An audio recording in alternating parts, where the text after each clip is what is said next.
Hello, hello.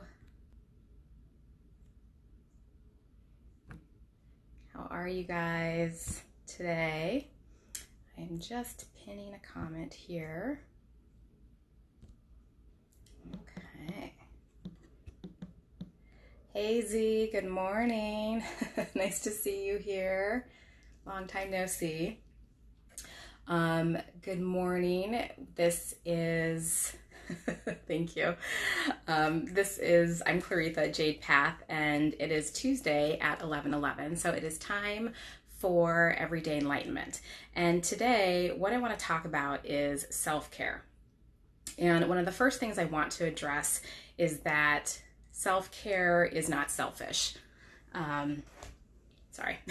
Hi, Erin. Good morning.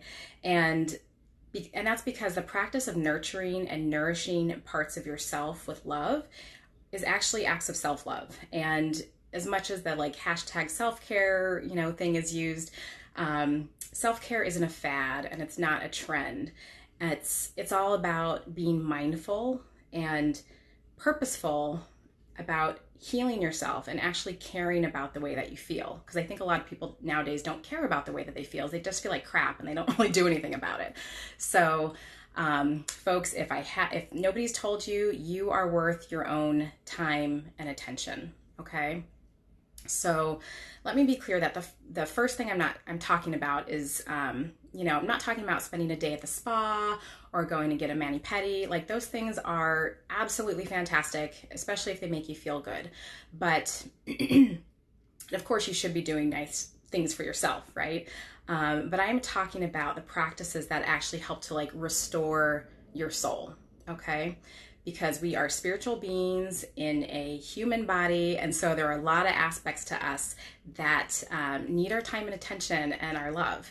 So depending on what, there's lots of different ways to do self-care, whether it's like a physical thing, a mental or emotional thing, or more of a spiritual thing. There's a lot of different ways to do it, which is kind of great because, you need to have fun and figure out what works best for you and what feels best and the most nourishing for you. So that's kind of what I want to talk about today. I kind of want to go through the physical aspects, the emotional aspects, and the spiritual aspects, and just give you guys like a short little list of ideas to just kind of start you thinking about ways that you can start to cultivate more self-care into your life. So let's see. The first thing we're going to talk about is the physical body, okay?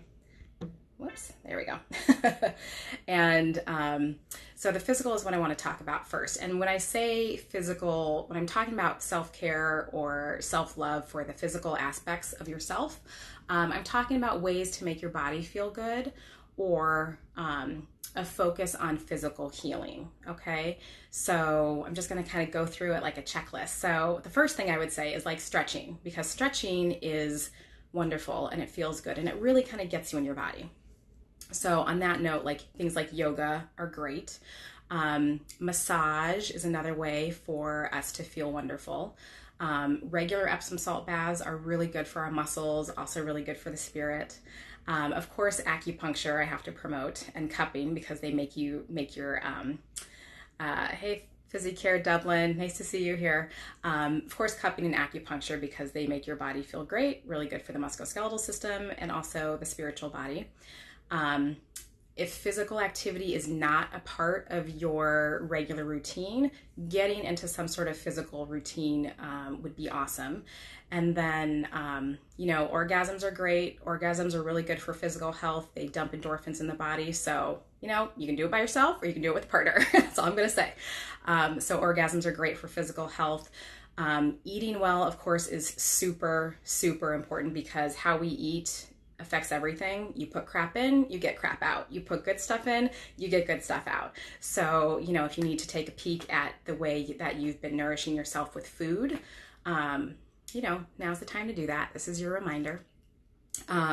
Also, rest and sleep are huge. So, I know this is really tough for parents, for people who have really demanding jobs, or people who travel, or just people who stay up and like scroll through their phone all night. Sleep and rest is super, super important. So that's my little short list for the physical acts of self-love. So moving on to more emotional aspects, this can be anything that kind of makes you happy, makes you feel good. So hobbies, number one, to help make you feel good. So whether that is like knitting, crafting, dancing, artwork, those types of things. A lot of my patients anyway, feel a really struggle with a sense of overwhelm from all of their obligations. And so sometimes if they're around people all the time, spending time alone is a great way to feel better. If you are a people pleaser, which I know there are a lot of you guys out there, start saying no. Start setting really firm boundaries about what it is that you are willing to put up with, because ultimately the choice is yours, and whether you get to choose or you choose by default, there's always a choice. So if you're a people pleaser, stop doing that. It makes your life a little bit harder. Good morning, MK.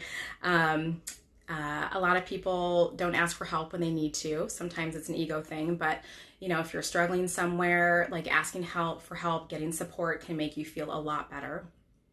I know from personal experience, like having a lot of anxiety in grad school, I had horrible anxiety and insomnia for 4 years. It was horrible. And so with anxiety, you're living a lot in the present. You were living a lot in the future. So with anxiety, just getting back into that present moment really can sort of help cut through that. Just being present, being mindful about what you're doing right now. And, coupling that with breath work is really important. So like mindful breathing, because the breath really can regulate the sympathetic nervous system, which is our fight or flight system. You can regulate that just with your breath, just with breathing. So learn how to breathe right and learn how to breathe fully, because a lot of Americans especially, we just kind of breathe from our upper chest. We want to breathe from our belly. Another thing to do for just helping you feel better through the mental emotional thing is a grounding practice. If you don't know what that is, Google it. Or download my free grounding meditation that I have on my website. A gratitude list is another great thing to do. Noticing your inner dialogue is really important, because we don't know our thoughts unless we're paying attention to them. So, practice being an observer. And of course, if you are battling with depression and things like that, always get help. There are people around and professionals to help you with that. So, overall, don't be afraid to ask for help in whatever respect to feel better and get the support that you need. So as far as the spiritual aspects of ourselves to get to kind of like reconnect with, I think spending time alone, Z, has worked wonders for your life. Yeah, good for you, girl. Excellent.